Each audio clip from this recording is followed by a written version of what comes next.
மழைப்பொழிவு. மழைப்பொழிவு அப்படிங்கிற டாப்பிக்கில் வந்துட்டு இயேசு காவியத்திலிருந்து மழைப்பொழிவு அப்படிங்கிற பகுதியிலேருந்து கொடுத்துருக்குறாங்க. ஓகேங்களா. இப்போ என்னென்னா உயிர் பலி கூடாது அப்படின்னு சொல்கிறது பார்த்தீங்க அப்படின்னா ஆசிய ஜோதி. ஓகேங்களா. கவிமணி எழுதுனது. அதாவது புத்தர் பார்த்துட்டு இந்த மாதிரி ஆட்டை பலியிடக்கூடாதுங்கிற மாதிரி ஒரு அரசருக்கு சொல்கிற மாதிரி, பிம்பிசாரருக்கு சொல்கிற மாதிரி அமைஞ்சிருந்தது அப்படின்னா அந்த பாடல் ஆசிய ஜோதி. இது பார்த்திங்க அப்படின்னா சாந்தமாக இருக்கணும், உயர்வு தாழ்வு இருக்கக்கூடாது, போட்டி பொறாமை இருக்கக்கூடாது, அந்த மாதிரி தீய எண்ணங்கள் எல்லாம் இருக்கக்கூடாது அப்படிங்கிற மாதிரி சொல்கிறது பார்த்திங்க அப்படின்னா இயேசு காவியத்தில் கண்ணதாசன் எழுதினது. ஓகேங்களா. என்ன சொல்லியிருக்காங்கன்னு பார்க்கலாம் வாங்க. சாந்தமுடையோர் பேறு பெற்றோர். சாந்தமுடையவங்க தான் சாந்தம் அப்படின்னா அமைதியாக இருக்கிறவங்க தான் பேறு பெற்றவர்கள் என தத்துவமும் சொன்னார். யார் சொல்லியிருக்காங்கன்னா இயேசு சொல்லியிருக்கிறார். இயேசு ஒரு மலை மேலே ஏறி சீடர்களுக்கு அறிவுரை சொல்கிற மாதிரி அமைஞ்சது. ஓகேங்களா. இந்த தாரணி அப்படின்னா உலகம். ஓகேங்களா. உலகம் முழுவதும் அவர்களுக்கு தான் உரியது, அவர்கள் தான் தலைவர் அப்படின்னு சொல்கிறாரு. ஓகேங்களா. யார்? இயேசு சொல்கிறாரு. மாந்தரின் வாழ்வில் தேவைப்படுவது சாந்தம் தான், அமைதி தான் தேவைப்படுதுன்னு சொல்கிறாரு. அது மண்ணையும் ஆளும் விண்ணையும் ஆளும் மகத்துவம் பார் என்றார். ஓகேங்களா. மண்ணையும் ஆள்றது விண்ணையும் ஆள்றதுக்கான மகத்துவம் தான் சாந்தம் அப்படின்னு சொல்கிறாரு. ஓகேங்களா. ஜாதிகளாலும் பேதங்களாலும் தள்ளாடும் உலகம். ஓகேங்களா. ஜாதி மதம் கூடாது அப்படிங்கிறது சொல்கிறது பார்த்தீங்க அப்படின்னா இயேசு காவியத்தில் சொல்லியிருப்பாங்க. மழைப்பொழிவுங்கிற தலைப்பு கீழே தள்ளாடும் உலகம் அது தர்மம்னு நம்பிய பிறகு அடங்கிவிடும் கலகம் அப்படின்னு சொல்கிறாரு. ஓதும் பொருளாதாரம் தனிலும் உன்னத அறம் வேண்டும், புவி உயர்வு தாழ்வு இல்லாதான வாழ்வினை பெற வேண்டும். அதாவது உயர்வு தாழ்வு இல்லாத மாதிரி இருக்கணும் அப்படிங்கிற மாதிரி சொல்கிறது யார் அப்படின்னா இயேசு காவியத்தில் யார்? கண்ணதாசன் சொல்கிறார். ஓகேங்க. இரக்கம் உடையோர் பேறு பெற்றோர் என இயேசுபிரான் சொன்னார். இது டைரெக்டாக இயேசுபிரான் சொன்னார்னே சொல்லிட்டாங்க. ஓகேங்களா. அவர் இரக்கம் காட்டி இரக்கத்தை பெறுவார், அதுதான் பரிசு என்றார். ஓகேங்க. வாயும் வயிறும் ஆசையில் விழுந்தால் வாழ்க்கை பாலைவனம். ஓகேங்களா. அவர் தூய மனதில் வாழ நினைத்தால் எல்லாம் சோலைவனம். ஓகேங்களா. பாலைவனம் சோலைவனம்.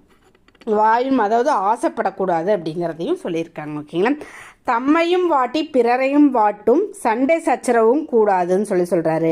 தினம் தன்னாடு என்றும் பிறர் நாடு என்றும் பேசும் பொய்யரவும் கூடாதுன்னு சொல்கிறாங்க. ஓகேங்களா. இமைக்கும் பொழுதுல 1000 போட்டி, எத்தனை வீண் கனவு, தினம் இவை இல்லாத அமைதிகள் செய்தால் இதயம் மலையளவு அப்படின்னு சொல்லியிருக்காங்க. ஓகேங்களா.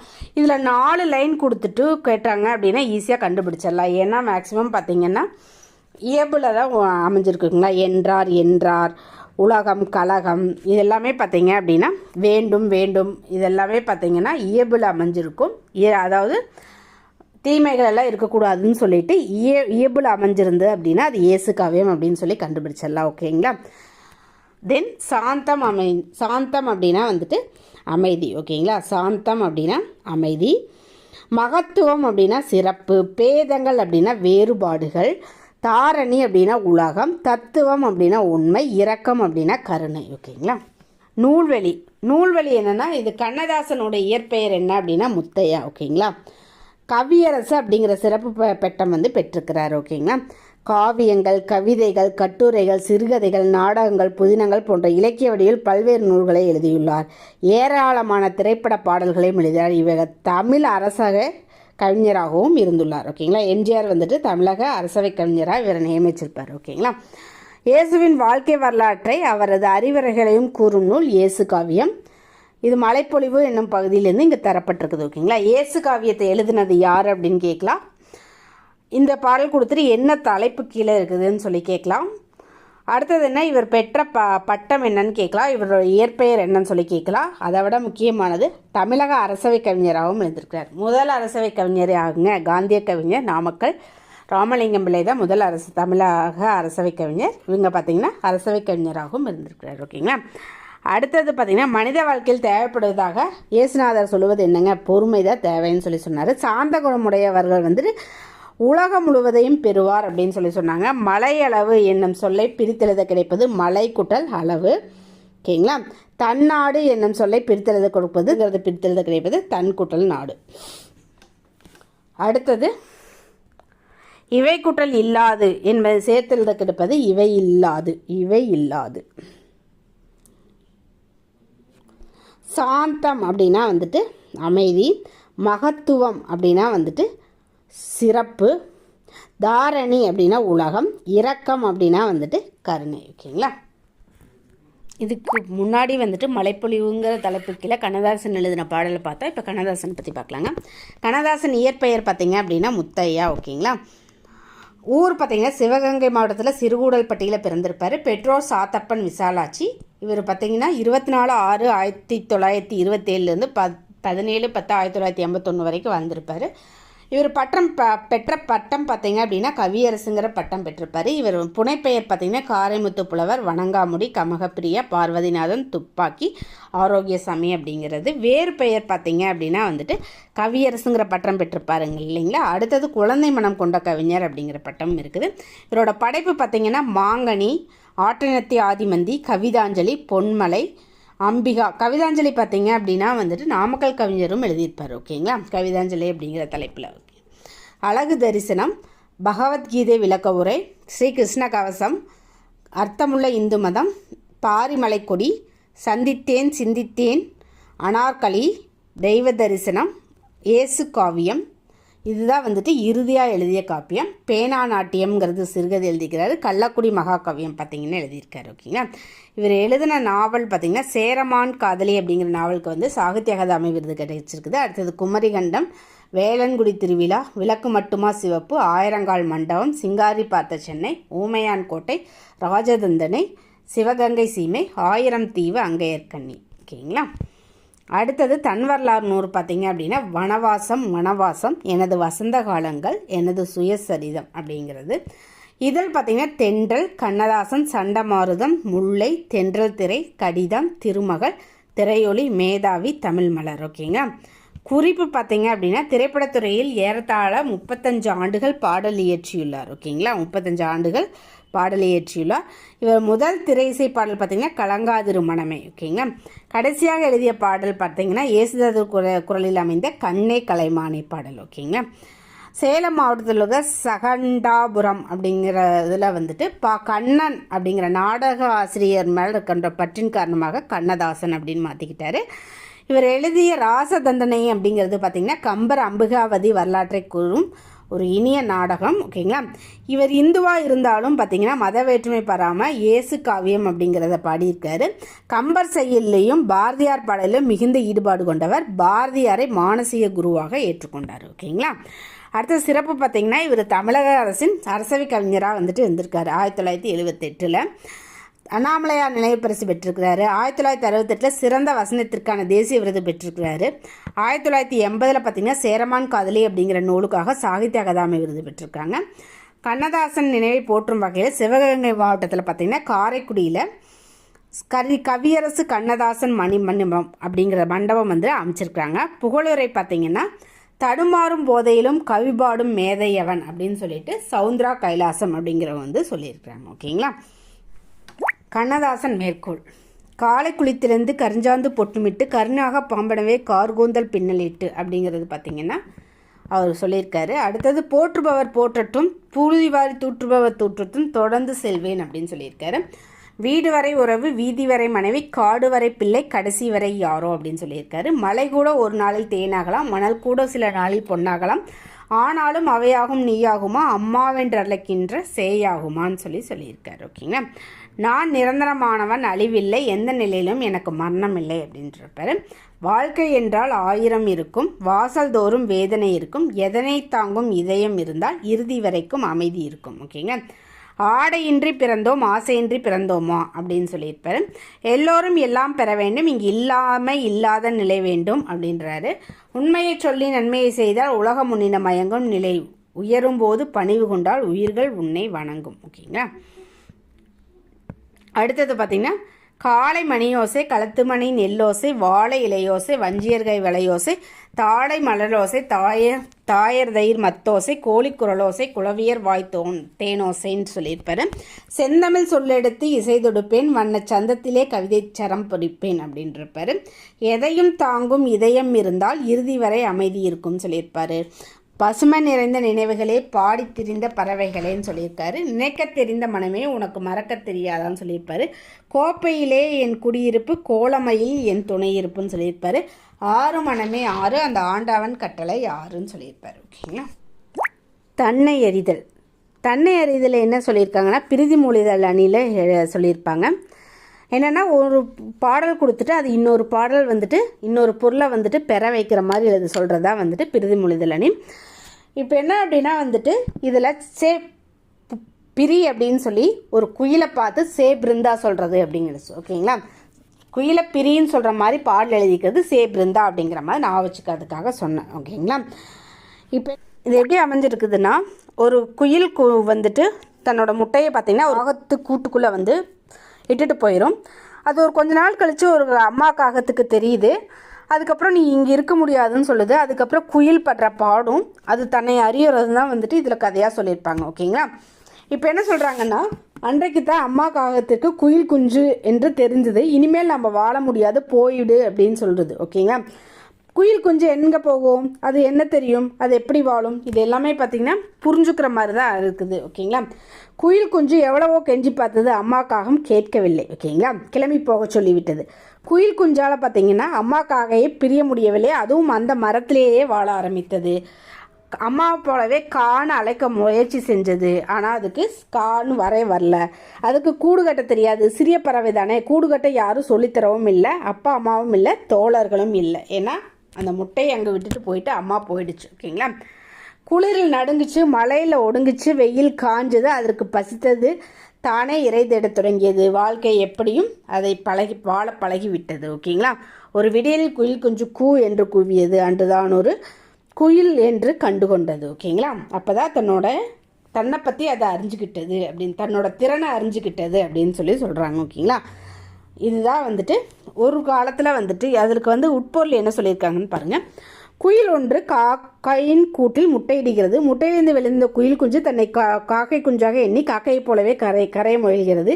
தனியே சென்று வாழ அஞ்சுகிறது. தான் குயில் என்பதை தன் இனிமையானது என்பதை உணர்ந்த பின் தன்னம்பிக்கையோடு வாழத் தொடங்குது. நாமும் நமது ஆற்றலை உணர்ந்து கொண்டால் வாழ்வில் சாதனை புரியலாம் என்பது தான் வந்துட்டு கதையின் உட்பொருள். ஓகேங்களா. அதனால தான் சொன்னேன், நம்மளோட உட்பொருளையும் கொண்டு வரதுனால இது பிரிதி மொழிதல் அணி. ஓகேங்களா.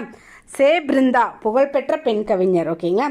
அவங்களோட வீடு பார்த்தீங்க அப்படின்னா கூரை வீடு இல்லாத மாதிரி ஞாபகம் வச்சுங்க. கீழிருந்து பார்க்குறப்ப வானம் முழுசாக தெரியும் இல்லைங்களா. மழை வந்தாலும் அங்கே வந்து பகிரப்படும். ஓகேங்களா. மழையை பற்றிய பகிர இது எல்லாத்தையும் வந்துட்டு உள்ளே உட்காந்துட்டு தன் குழந்தைகளுக்கு தன் மகளுக்கு வந்துட்டு கதை சொல்கிற மாதிரி ஞாபகம் வச்சுங்க. பிருந்தாவோட வீடு மேலே கூரை இல்லை, பார்த்தா வானம் வீடு முழுக்க வானம் மாதிரி தெரியும், மலையை பற்ற பகுதியில் இருக்கும். மகளுக்கு வந்து இதை பற்றின கதை சொல்லுவாங்க அப்படிங்கிறது வந்து இவங்க எழுதின நூல்கள். மகளுக்கு சொன்ன கதையிலேருந்து தான் வந்து இது கொடுத்துருக்குறாங்க. ஓகேங்களா. அடுத்தது கூடு கட்ட தெரியாத பறவை எதுங்க, குயிலுங்க. தானொரு என்ன சொல்லை பிரித்தெழுத கிடைப்பது தான் குட்டலோரு. ஓகேங்களா.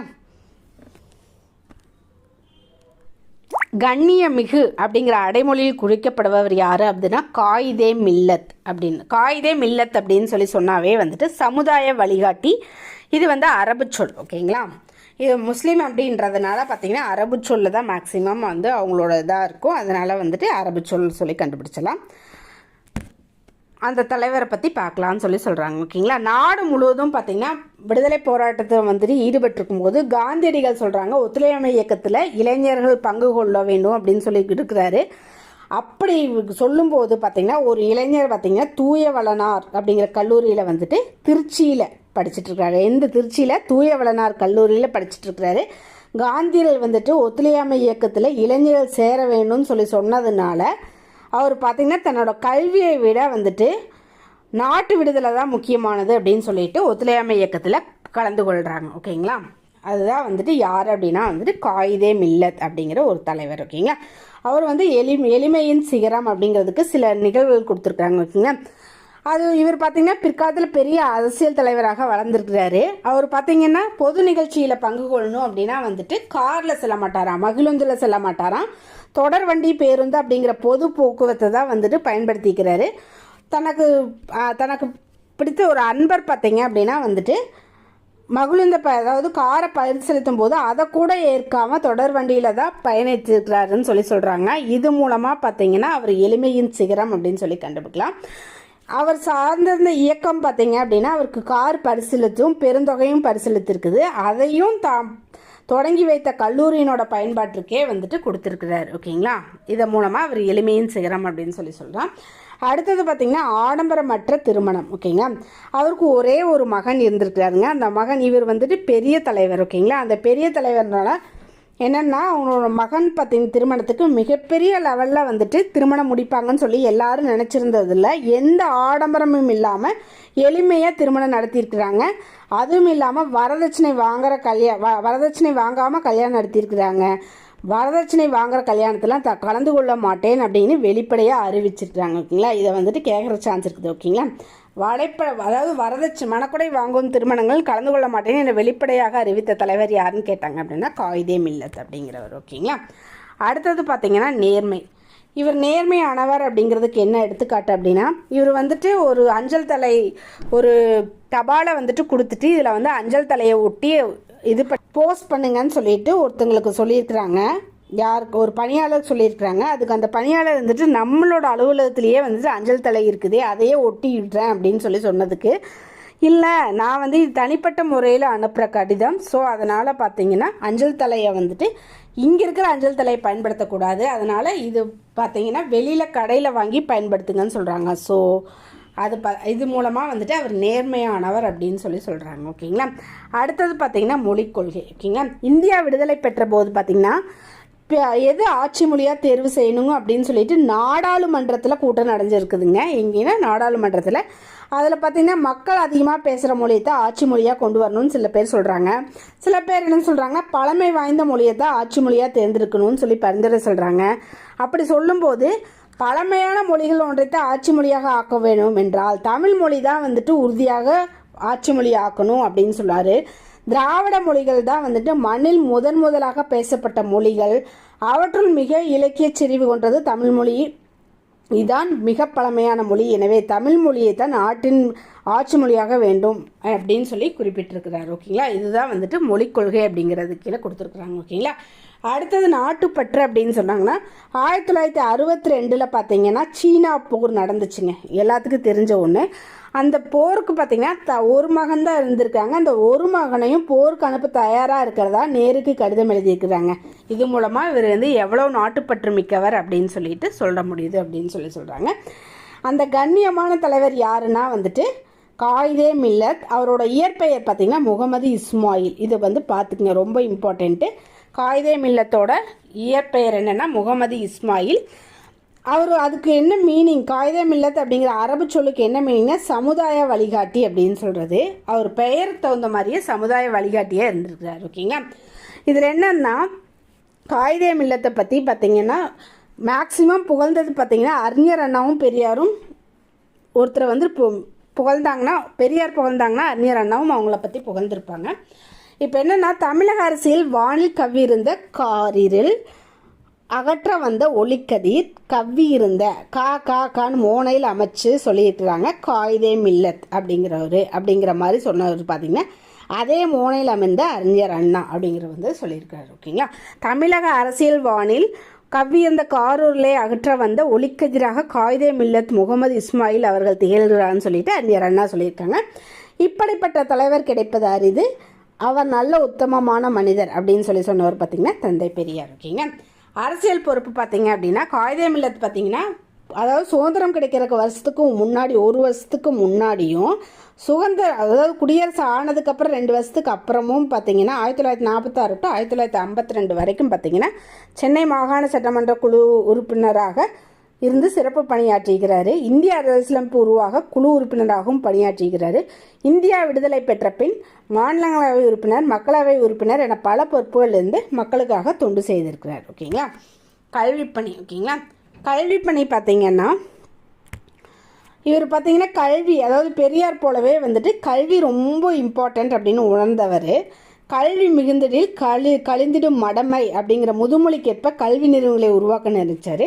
அது எங்கே இருக்கிறாருன்னா திருச்சியில் வந்துட்டு ஜமால் முகமது கல்லூரியும் கேரளாவில் ஃபருக் கல்லூரியும் தொடங்குறதுக்கு காரணமானவர் யாருன்னு கேட்டாங்கன்னா முகமது இஸ்மாயில் அப்படிங்கிற காயிதே மில்லத்து தான் வந்துட்டு தொடங்குறதுக்கு காரணமானவங்க. ஓகேங்களா, இது டிஎன்பிசியில் கேட்குறதுக்கு சான்ஸ் இருக்குது. ஓகேங்க, அடுத்தது பார்த்திங்கன்னா இவர் தொழில்துறை அறிவும் பெற்றிருந்தார். அதாவது கனிம வளங்களை வந்துட்டு நாடாளுமன்றத்தில் எடுத்துரைத்தார். இதனால் கனிம வளங்களை பற்றின பல்வேறு திட்டங்களை அரசு நடைமுறைப்படுத்தியது. இதன் மூலம் தொழில் வளர்ச்சி வந்து அடைஞ்சிருக்குது. மக்கள் நேரடியாகவும் மறைமுகமாகவும் வாய்ப்பினை பெற்றிருக்கிறாங்க. ஓகேங்களா. ஸோ தொழில்துறை அறிவும் இவர் பெற்றிருக்கிறாரு. அதன் மூலமாக தான் வந்துட்டு கனிம வளங்களை பற்றி நாடாளுமன்றத்தில் இவர் எடுத்துரைத்ததை வந்து பேஸ் பண்ணி தான் வந்துட்டு திட்டங்களை வந்துட்டு நடைமுறைப்படுத்தியிருக்காங்க. தலைவர்கள் பலராலும் பாராட்டப்பட்ட பண்பாளர், எல்லோரிடம் வேறுபாடு இல்லாமல் எளிமையாக பழகும் தன்மையுடையவர், தம் வாழ்நாள் முழுதும் சமய நல்லிணக்கத்தை பேதி வந்தார். இத்தகைய சிறப்பு மிக்க தலைவர்கள் பெருமையை அறிவது நமது கடமையாகும், போற்றுவது கடமைன்னு சொல்கிறாங்க. ஓகேங்களா. காயிதே மில்லத் என்னும் பண்பிற்கு உதாரணமாக திறந்தார்னா எளிமை பண்பிற்கு உதாரணமாக திறந்தார். காயிதே மில்லத் என்னும் அரபி சொல்லுக்கு சமுதாய வழிகாட்டி அப்படிங்கிறது பொருள்.